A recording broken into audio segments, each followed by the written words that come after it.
పాసమైలారంలో సిగాచి పరిశ్రమ వద్ద సహాయక చర్యలు కొనసాగుతున్నాయి. ఘటనా స్థలంలో శిథిలాలను తొలగిస్తున్నారు. అయితే 10 మంది ఆచూకీ ఇంకా లభించలేదు. మృతుల సంఖ్యపై పూర్తి స్థాయిలో క్లారిటీ లేదు. మొదట 40 అని, తర్వాత 38 మంది మృతి చెందినట్లు ప్రకటించారు. మరో 35 మందికి ఆసుపత్రిలో చికిత్స పొందుతున్నారు.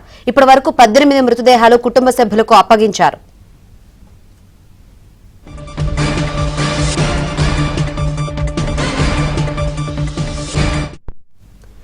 అటు నేడు ప్రమాద స్థలికి నిపుణుల కమిటీ వెళ్లనుంది. ఘోర ప్రమాదం ఎలా జరిగింది, కారణాలు ఏంటనే అంశాలపై దర్యాప్తు చేసేందుకు 4 శాస్త్రవేత్తలతో ప్రభుత్వం కమిటీ ఏర్పాటు చేసింది. ఈ కమిటీ ప్రమాద ఘటనపై నెల రోజుల్లో నివేదిక ఇవ్వాలని ప్రభుత్వం ఆదేశించింది. ఇవాళ ప్రమాద స్థలాన్ని పరిశీలించనున్న కమిటీ సభ్యులు పేలుడు ఘటనపై నివేదిక ఇవ్వనున్నారు.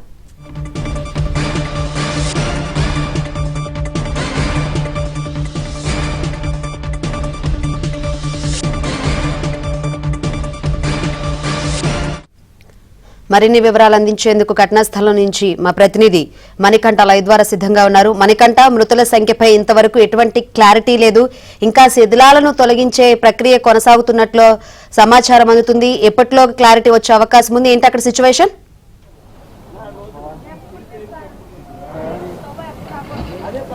సిగాచి పరిశ్రమకు నేడు ప్రత్యేకంగా నియమించిన దర్యాప్తు కమిటీ అయితే రాబోతుంది. మొత్తం ఈ కమిటీలో 4 సభ్యులు ఉన్నారు.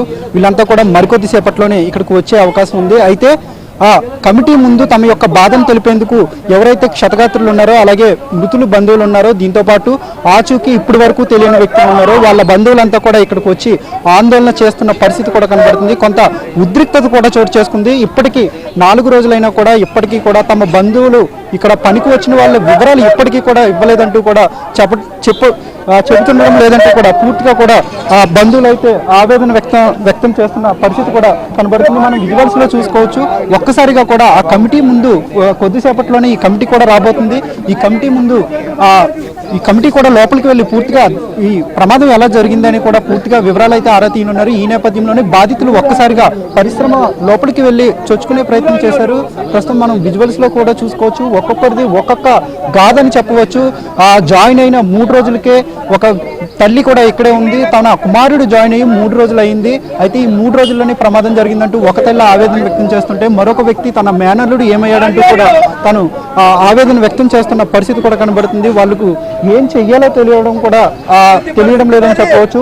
ఆందోళనతో బాధతో ఒక్కసారిగా కూడా వాళ్ళ ఆవేదనను నిరసన రూపంలో తెలిపే ప్రయత్నం చేస్తున్నారన్నట్టుగా మనకు అర్థమవుతుంది. పూర్తిగా కూడా అటు అధికారులు కూడా ఈ శిథిలాలను ఎప్పటిలోపు తొలగిస్తారు. అలాగే ఇప్పటి వరకు 10 మందికి పైగా గుర్తించలేదు. వాళ్ళ ఆచూకీ కూడా ఇప్పటి వరకు తెలియరాలేదు. సో ఈ 10 మంది వివరాలు ఎప్పుడు వెల్లడిస్తారు, అలాగే ఈ శిథిలాలు ఎప్పటిలోపు తొలగించి తమ బంధువుల యొక్క చివరిసారి వాళ్ళ మృతదేహాలైనా తమకు ఎప్పటిలోపు అప్పగిస్తారంటూ కూడా వీళ్ళు పూర్తిగా కూడా ఆవేదన వ్యక్తం చేస్తున్న పరిస్థితి కూడా కనబడుతుంది.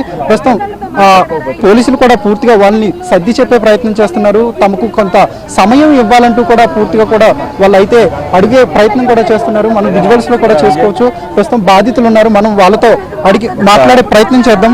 పూర్తిగా సార్ చెప్పండి. ఒక ఏం లేదు, వాళ్ళ కొడుకు చాలా బాధపడుతాడు. రాయి తీసుకొని ఎత్తుమే కొట్టుకున్నాడు. అట్లా ఏం లేదు. ఇక సార్ ఉన్నాడు, ప్రభాకర్ సార్ ఉన్నారు ఇక్కడ. నేనేం మాట్లాడలేను. ఆయన బాధతో నేను కూడా చచ్చిపోవాలని కొట్టుకుంటాడు. అంతే, నేను కూడా కొట్టుకోవాలని చచ్చిపోతాడు. ఎప్పటి నుంచి పనిచేస్తున్నాడు వీళ్ళ అబ్బాయి? 3 రోజులే వచ్చి 3 రోజులు. అది దేవుడు ఆశీర్వాదం ఏదో ఏమో తెలియలేదు. మనం ఏం చెప్పలేము. అధికారులు ఏం చెప్తున్నారు? అధికారులు ఏం చెప్పలేరు. కోట్లు ఇస్తారు, అది ఇస్తారు అంటారు. అది ఇస్తారు ఎవరు మీరు చెప్పలేదు సార్ అంటారు. మేము ఎవరికే పట్టలేము. నాకు బాడీ కావాలి. సిగ్నల్ కూడా తొలగిస్తున్నారు కదా, మరి మీరే చూస్తున్నారు. ఏ సిగ్నల్?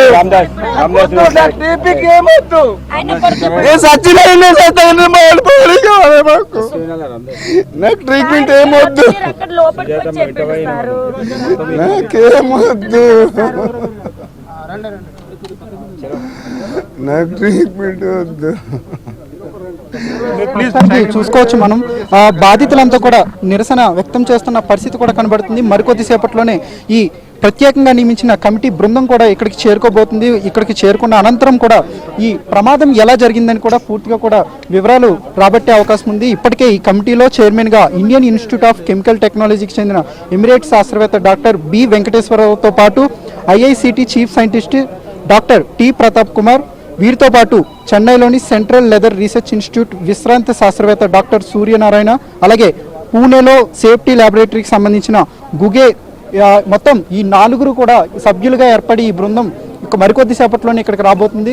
ఇక్కడికి వచ్చిన అనంతరం ఫైర్ సేఫ్టీ నిబంధనలు పాటించారా లేదా, అసలు ఈ కంపెనీ ఎలాంటి నియమ నిబంధనలకు లోబడి పనిచేస్తుంది, ప్రమాదం జరగడానికి అసలు ఏ మేరకు ఎందుకు ఈ ప్రమాదం చోటు చేసుకుందని కూడా పూర్తి వివరాలు రాబట్టే అవకాశం ఉంది. ఖచ్చితంగా కెమికల్ పరిశ్రమలతో పాటు వివిధ పరిశ్రమల్లో కూడా ఖచ్చితంగా సేఫ్టీ ప్రికాషన్స్ అయితే తీసుకుంటారు. ఎలాంటి ప్రికాషన్స్ తీసుకున్నారు, ఒకవేళ ప్రమాదం జరిగితే ఆ లోపల ఉన్న వ్యక్తుల్ని బయటికి పంపే అవకాశాలు ఉంటాయి. సో ఇవి ఎంతవరకు పాటించారు, అలాగే దీంతోపాటు ముఖ్యంగా ఇటు సంగారెడ్డి జిల్లాలోనే ఇస్నాపూర్కి చెందిన జగన్మోహన్ అనే వ్యక్తి మరణించాడు. అయితే అతని కుమారుడు ఫిర్యాదు చేశాడు. సాయి యశ్వంత్ సంగారెడ్డి జిల్లాలోనే పోలీస్ స్టేషన్లో ఫిర్యాదు చేశారు. తన తండ్రి మృతికి పూర్తిగా కూడా సిగాచి కంపెనీ యాజమాన్యం అంటూ కారణం అంటూ కూడా ఫిర్యాదు చేశారు. ఇప్పటికే పోలీసులు కూడా కేసు నమోదు చేశారు. సెక్షన్ 105, 110 అలాగే 107 కింద పలు సెక్షన్లు కేసు నమోదు చేసి దర్యాప్తు అయితే చేపట్టారు. అయితే ప్రమాదం జరిగిన సమయంలో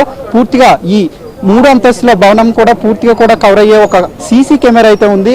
ఆ సమయంలో ఎంతమంది లోపలికి వెళ్లారు, అలాగే ఎంతమంది బయటకు వచ్చారు, దీంతో పాటు ఆ ప్రమాదం జరిగినప్పుడు ఆ ప్రమాద స్థాయి ఎంతవరకు జరిగిందనేది పూర్తిగా ఆ సీసీ కెమెరాలో అయితే రికార్డ్ అయింది. ప్రస్తుతం ఆ కెమెరాను కూడా పూర్తిగా కూడా పోలీసులు స్వాధీనం చేసుకున్నారు.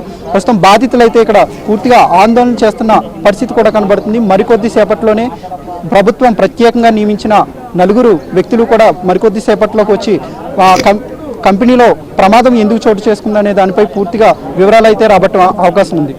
రైట్ మణికంఠ.